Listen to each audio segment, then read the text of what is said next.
Gilbert Gottfried is dead. I was shocked to hear. I had no idea. And I have so many Gilbert memories that I can share with you. I always loved having Gilbert on the show.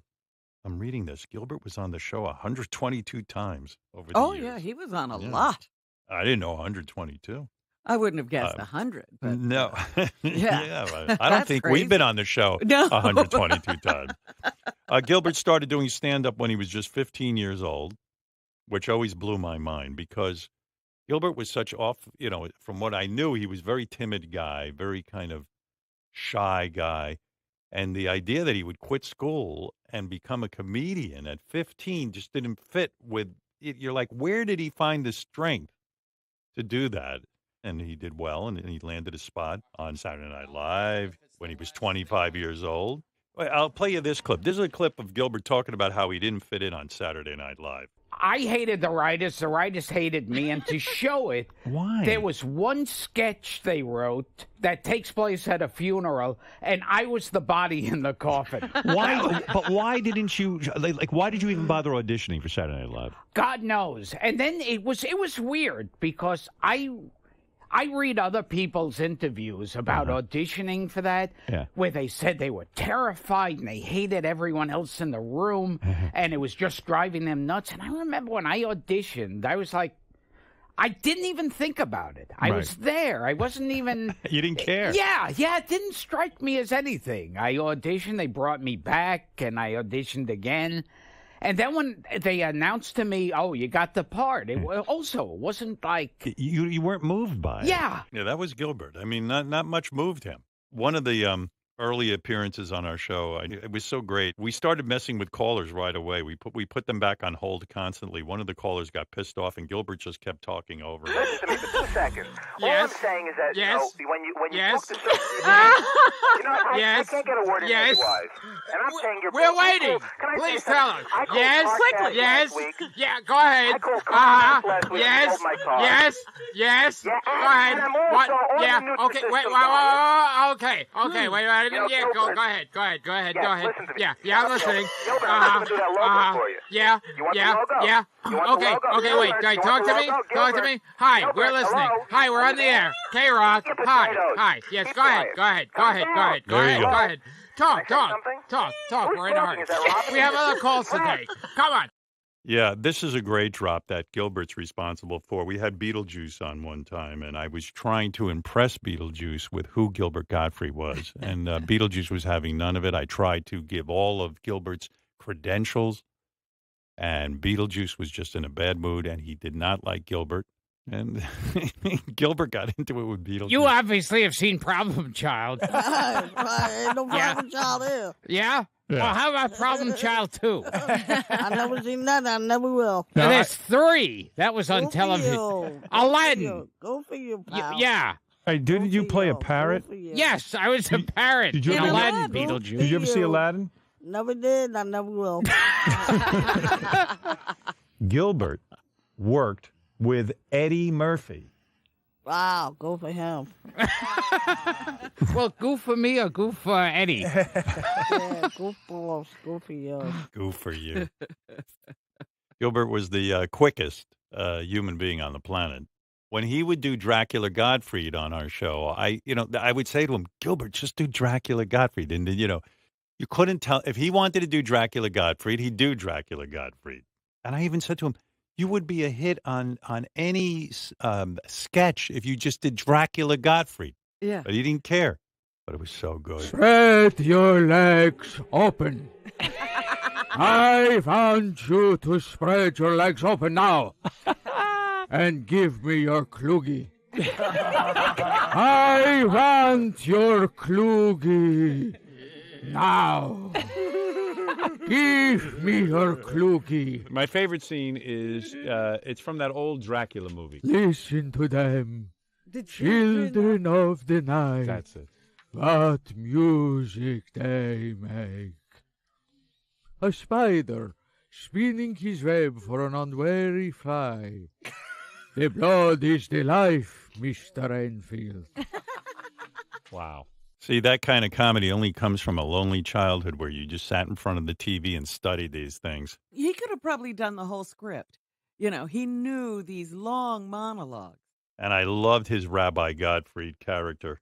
He told me this is the origin of it. This is him telling me how he came up with it. Then when they weren't singing, then the voice would take on this weird accent that wasn't Jewish and wasn't. It's like, when we sit here today amongst our beloved relatives. It's like Dracula. And, yes. Our friends and our acquaintances through life. Do you think they spoke that way because by speaking slowly, they could think of the next thing to say? Yeah, exactly. Right, and then they would break into song. Yeah. And that would make you laugh. Yes. Yes. And so everyone, please stand.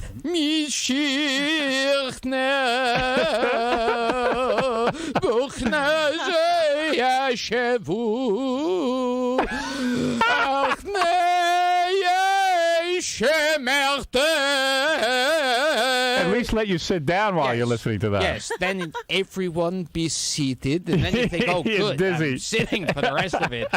Now stand again. It's like an aerobic exercise. So naturally funny. Yeah, Gilbert would tell me stuff like, I didn't graduate high school. I'd leave the house every morning. I'd go to the library instead, and then ended up pursuing stand-up comedy. You're like, that's a balls move for a young kid. And, and the other thing that he did is Groucho Marx. Yes. Most people who do an impression of Groucho Marx would do an impression of him as a young man. The brilliance of Gilbert was his impression was when Groucho was old and senile. And I could just picture a young Gilbert Gottfried tuning into the Dick Cavett show and being absolutely mesmerized by old Groucho Marx and studying him and then coming up with this routine. And it was just, it was so brilliant. It was like Groucho Marx when he used to go on Dick Cavett. I used to work with Chico in the Velasco Theater, and we worked with Margaret Dumont, who was a beautiful actress. Right. And we worked there. W.C. Fields. Harpo was named Harpo because he played the harp, and few people knew that. They called me Groucho because they said that I had a grouchy attitude. It was great. I remember watching those shows, and old Groucho would, because I loved Groucho Marx, but when old Groucho would come out, you go, what the fuck? So Gilbert picked up on that. It was great. And then he tells a great story. Gilbert did a great Jerry Seinfeld impression, but he told me that Jerry hated it. And this is him telling that story. A lot of times I'd be on stage and it would be like the waitresses and other comics and staff would run in and be laughing in the back, and the audience would be scratching their heads.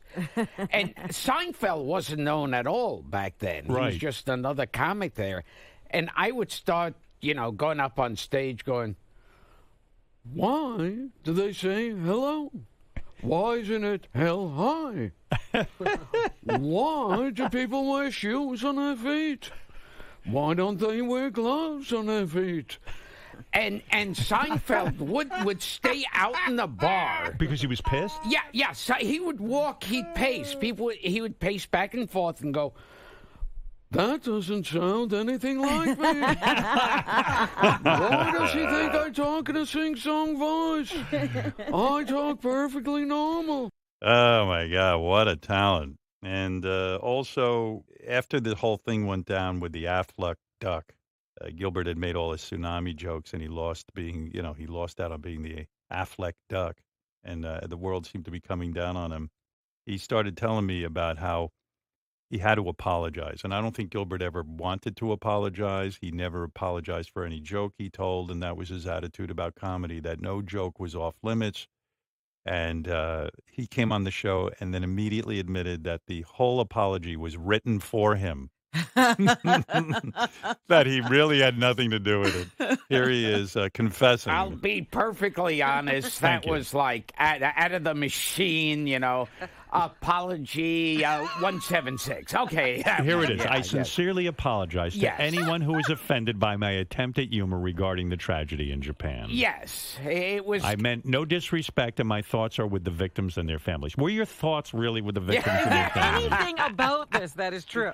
All right. Don't people know your thoughts are only on you and how to save money? Well, it's kind of like when Mike Tyson has an apology or something released to the press. Right. And it's so eloquent. Have you made a tsunami joke since? Now that, you are fired from Affleck, you might as well. Yeah, I made a couple. You did. You're still doing it. a couple of other. Right. So your thoughts are no longer with the family? I sent out. I sent out a Twitter on Hitler's birthday. Right. Yeah. We could tell stories all day about Gilbert. We got enough of them. But I have a really fond place in my heart for Gilbert. I thought he was great. He was always funny. Yeah, he was terrific, really terrific, and he was a master of his craft.